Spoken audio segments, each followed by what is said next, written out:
Good evening, everybody. My name is Alex Braun. I'm in your Rec 3202 Women in Leisure class, Section 4 for spring of 2015. For my leisurely activity, I'm doing yoga.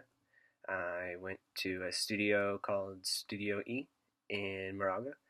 It's a smaller studio than some of the other ones I looked at online. When I got there, there was only three other students.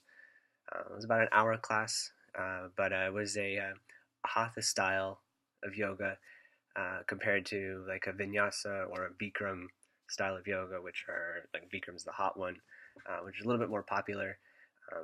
Vinyasa or hatha is a slower a slower style of yoga. You spend more time focusing on the pose that you're in. I spend more time focusing on the breath work in each pose.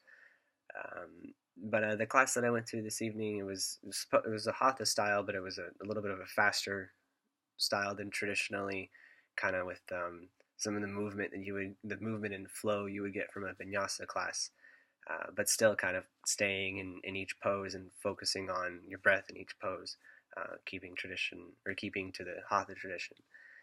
There was a Made the class feel like there was a lot of movement and it was a pretty big workout.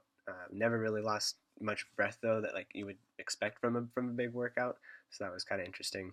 Um, what we focused on in the class was just being, just focus on existing in that time, in each pose, focusing on your breath, not anticipating the next pose, but having having fun and enjoying and feeling how your body felt in that particular pose. Um, at the end of the class, we set an intention for tomorrow and a goal. It was kind of cool.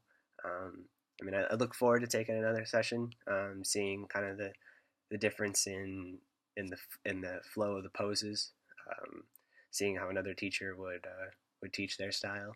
Um, my partner, she's a yoga teacher, so I gotta want to try and go to one of her classes as well, see how she teaches differently. Um, but at the end of this video, there's two videos of me doing some yoga at the end of that class session because I can't really videotape myself doing yoga with other people. Um, but the first one is a pose called Warrior One, and then flowing into a revolved triangle, and then the second one starts in Downward Dog and flows into Chaturanga, which is like a yoga push-up, and then into Cobra pose. So there at the end.